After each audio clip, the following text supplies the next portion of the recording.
Hello and welcome along to another manager special from the Honest Football Podcast. Of course, almost every championship club has had a managerial change since the start of last summer, and Norwich have now joined that club too. Out goes Dean Smith on the 27th of December after a 2-1 defeat against 10-man Luton Town. You're welcome, Norwich fans, as it's what I know a lot of you wanted. And in his place is David Wagner, the former Huddersfield Town manager who guided them to championship promotion, who has since been at Schalke and Young Boys. We'll get to him in a moment. But let's firstly start by reflecting on Dean Smith's time in charge, because I think it's fair to say that by the end of his tenure, he was pretty much a hated man at Norwich. He turned on the fans not long after the fans had turned on him, and it became a little bit toxic towards the end, that old cliche word in football. Only a 28% win rate while he was at the club, but of course a lot of those defeats did come into Premier League, and he left the club as they fell outside of the playoffs after the Boxing Day fixtures, and to be fair, it had been a big slide. 3 wins in 13, not good enough for promotion contenders, and I and Craig, like most people, thought that they were going to be promotion contenders, and while they still might be, the chances of the top two are now very slim given the table. So no surprises to see Dean Smith go out. It was always going to go one way once he decided to turn on the fans. Once he said it would actually be good for the players to be away from home, there was no real coming back, and he leaves the club after just over a year in charge. And with Norwich now, after a couple of games in interim management, in 11th place in the championship table. But ahead of the FA Cup weekend, David Wagner has taken charge, interestingly on a 12-month rolling contract. Something we saw Sunderland do last year with Alex Neil in League One. That obviously went a little bit sour just after the promotion. But are we hoping that the season itself, Norwich, ends the same way as that one did for Sunderland? Because he is joined by his assistant, Christoph Berler, his trusty right-hand man, has been with him at various clubs, and Andrew Hughes, who takes up the position of first-team coach. And David Wagner, as we mentioned at the top of the show, is a man with experience of championship promotion, although Dean Smith fell into that category as well. The difference here, of course, is playing style. We're going to talk about a few of the statistical things that need to improve for Norwich, but firstly, I wanted to pick something out the statement because it came from Stuart Webber, who is a man who I know isn't particularly popular with a lot of the Norwich fans, but one of the things he said was that he liked the idea around his football and working style. They've gone back to that sort of traditional German approach, a very similar type of appointment to Daniel Farke, I think you could say. But he's someone who clearly aligns with our short, medium and long-term goals. So if he aligns with the long-term goals, why have they only offered him a 12-month rolling contract? Answers on a postcard. I guess you could say the average tenure of a championship manager is less. If he does well, he's going to want to sign a new deal because it'll become a good job. But I'm a little bit confused by those two conflicting statements.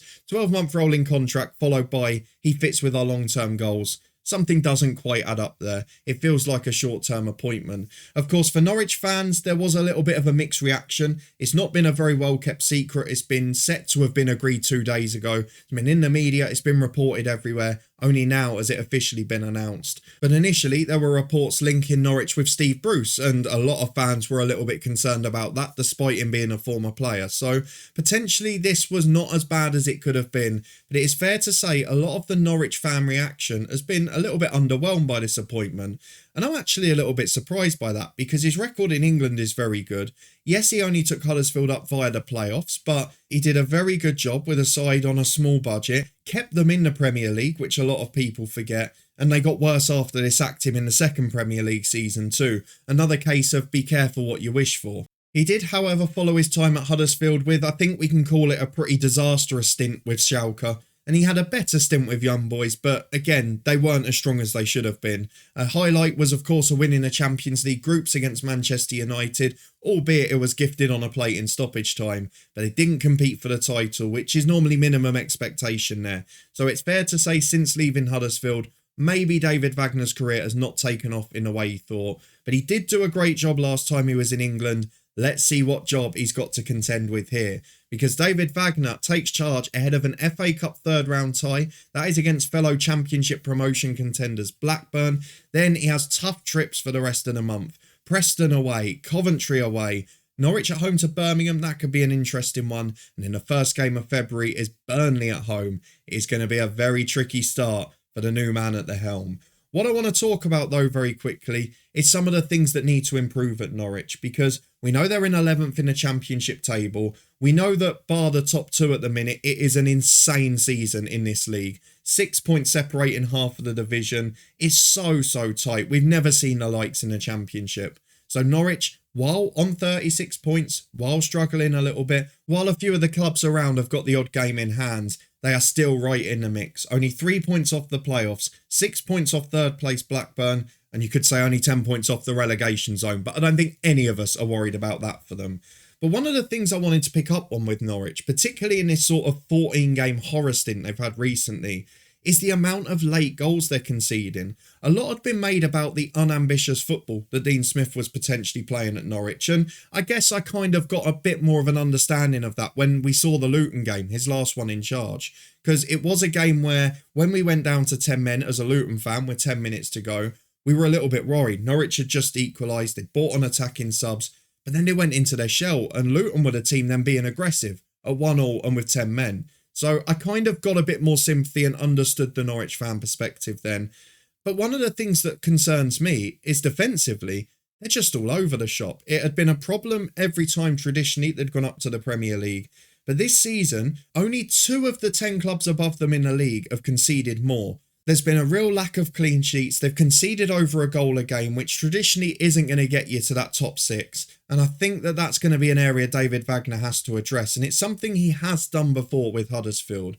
In the last 14 games, in that horrible run of form, Norwich have conceded 13 goals in the last half an hour of the match. So from the 60-minute onward point, they've just been disastrous for the large part. If we take a couple of examples out of those, near the start of the run, they conceded after taking the lead against Reading away from home. Then the following game, lost at home to Preston. It was 2-2, they then conceded a late winner. 2 goals in the last half an hour brought Sheffield United back into it when Norwich were 2-0 up in a brilliant first half performance. Then in a late consolation against Stoke, they lost it from 1-0 up against Middlesbrough in the second half. They lost it from 1-1 against Luton, and they of course lost the 1-0 lead against Reading. That was under interim management. But a really big trend in this Norwich team, and generally this season where the championship has been so all over the place, when we've been doing these manager specials, there's not really been that many standout statistics. It's all been a bit mix and match. But here with Norwich, it is a very clear pattern of when things started to go wrong and why. And that is something David Wagner's going to have to address. Whether it's through increased squad depth so he can rotate a bit more, whether it's better utilisation of subs, something I was critical of Dean Smith when he was in charge, or whether it's a simple issue with fitness, we just don't know. But that is something that is going to have to be addressed if Norwich want to get up the table. As it is though, for the rest of this season, we've got to make a prediction. And although the next month or so is very tricky on paper, I'm looking at the run after that. If David Wagner can get a bit of a new manager bounce and a couple of signings in, get past that Burnley game on the 4th of February, you have then got a run of fixtures, which 4 in a row, Bristol City, Hull City, Wigan Athletic and Cardiff City. They are 4 games where Norwich are more than capable of starting a run. And then after that, when they have trickier games away at Millwall and against Sunderland, maybe they'll be in good form and have momentum on their side. It's a long season, there's still nearly half of it to go. And David Wagner, if he can get it right, has got a chance to turn it around. I know the fans will be screaming in the comments. A lot of that is potentially going to come down to Stuart Webber, because he is, again, the man behind recruitment, and that's something that has been criticised a little bit in recent years, perhaps rightly so, certainly when they've gone up to the Premier League. But I'm going to stick my neck on the line here. They're only 3 points off. I fully expect Norwich to still get in the playoffs. I know West Brom are flying. I know Middlesbrough are flying under new management.